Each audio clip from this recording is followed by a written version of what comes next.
Earlier this month, 45-year-old Sajad Hussain was sentenced to 5 years and 4 months in jail after he manipulated 3 women into giving him a total of more than £200,000. Well, the fraud offences took place over a 7-year period after he'd met the women on dating sites. He tricked them into believing they were in a real relationship with him by using fake names and aliases. Now, one of his victims is here today to share her story.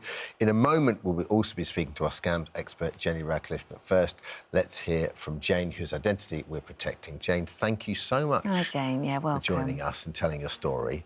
Well, let's pick up to start with, how did the relationship start? It was in 2015 I made a decision to start looking for love, and I did that via an app. I'd heard a radio clip on the way back from work, sitting in the car, and it was this free site called Badoo, and I thought, oh, let's give that a go. Mm-hmm.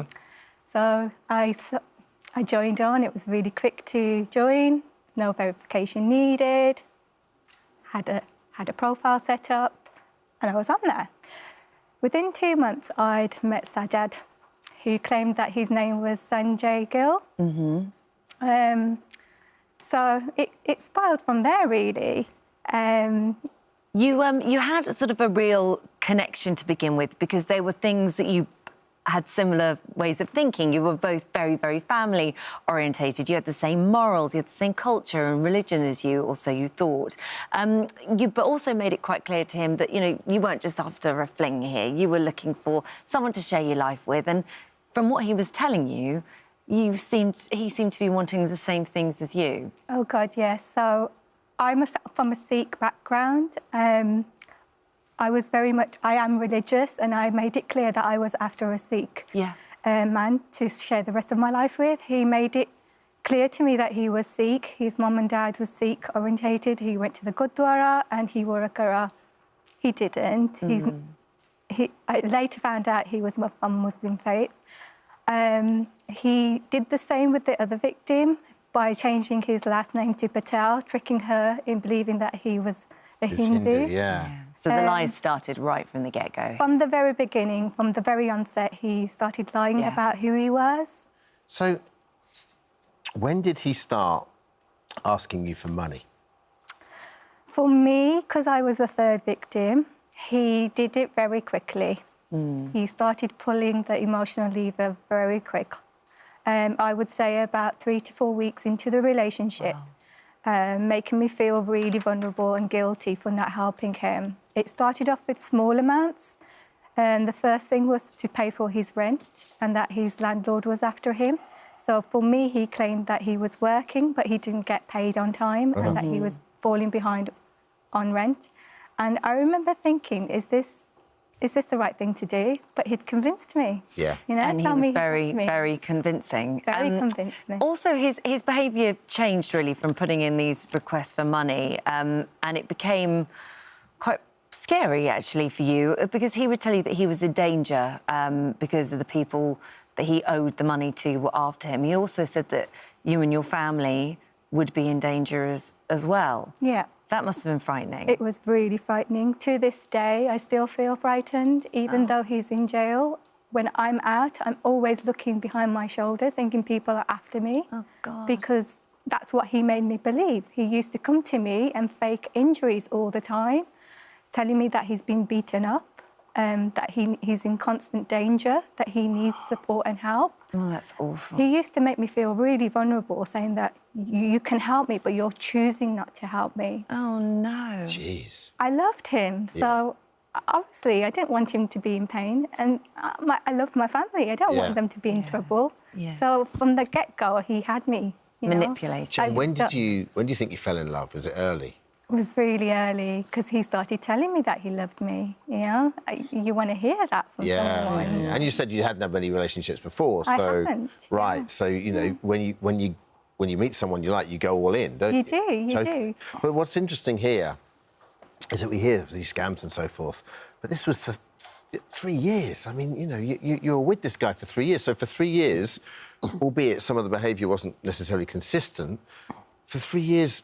You genuinely thought you were a proper partner here. You could see you spend the rest of your life with. I genuinely thought we was going to be together because he made me believe that, you know, if only you just help me this time, then we'll be together. I'll give you all the money back. I'll give you everything back. We're just going to be together just one more time. That's what he constantly drummed into me.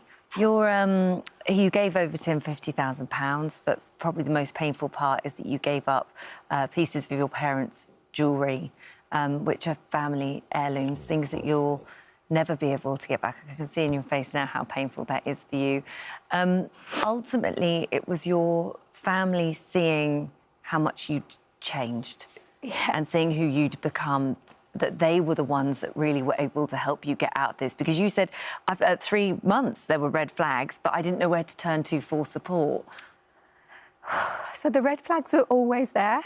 For me, it was like I was screaming, you know? It got to a point where I was screaming inside, but my voice had been silenced. Oh. I couldn't speak up. And it was like I was suffocating inside my own body. I needed help, but I didn't know who to turn to, because I kept on turning to him, and that's where I made a mistake. Sure. And he kept on drilling it in. Oh, we're going to be together. Just one last time. You're going to get everything back. I fell for it over and over again. The worst part for me was when I handed my family heirlooms. That today still hurts. Yeah. I feel guilty of that every single day because he made me physically hand it over to him. Of course. There's only one person at fault here, and that's him. Jenny, you're doing a great job, by the way. Yeah. All right? And we're going to speak to Jenny just a second about what people can be looking out for, but I know you wanted to come on and share this story, so just, you got this. When did you realise that something was afoot here? When was the game up? I think there was always red flags. Looking back, I just didn't want to believe them. There was always that gut feeling that this is not right. Like, what is it? Yeah. But I couldn't put my finger on it, and because I had him in my ear constantly feeding me stuff, I chose not to believe it. It got to a point where I didn't have any money left. I didn't have any jewellery to give him. I was broke. He cut off ties with me. So the judge described it as using us victims as human piggy banks and just tossing us to one side. And he summed that up perfectly. So for me, it was just when he stopped talking to me and I was left at a point where I was like, what do I do? Who do I turn to? It was when he came back to ask for more money that my family started thinking, actually, there's something not right with this, you know, our daughter and my sister. Well, you were very strong.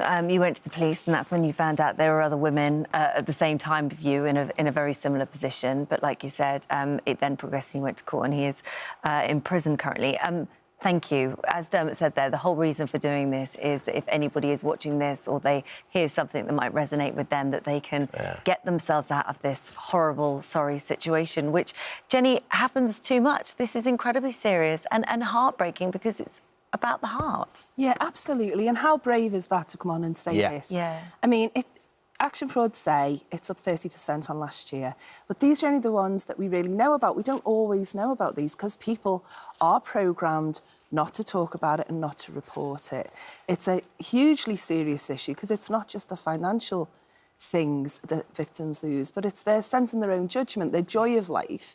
And that is a really carefully worked out manipulation tactic designed to destroy confidence in other things. So what are the early red flags people need to be looking for? Because what we don't want here is for people not to get into relationships. You don't want people not to, you don't want to be cynical as a person, do you? No, of course not, of course not. And it's difficult because you're, like I say, sort of programmed to ignore red flags.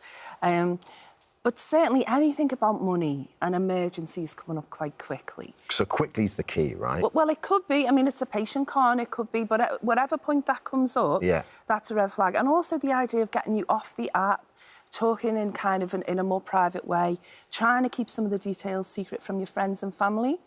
You know, huge, because they don't want people to share it because friends and family are not in the manipulation. So they might see the red flags more clearly. But you're designed, the whole thing is designed so that you're blind to it, you know? I mean, of all the scams I look into, this is the one, or one of the ones that really makes me the most angry. And this one in particular is difficult because you normally see this as an online fraud where there's communication online, but this was real life. This is somebody that you know, that's in your home, that's in your family environment.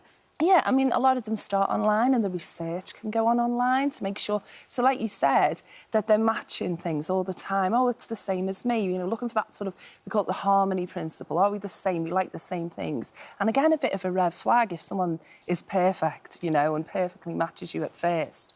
But yeah, they'll absolutely move it to real life. The key is, are they willing to meet your friends and family? Are they willing to let you meet theirs? You know, that's often a flag, but not always, you know. These are audacious people. So what should, like, just for the take-home is, what if people are in the online dating game, what should they be doing?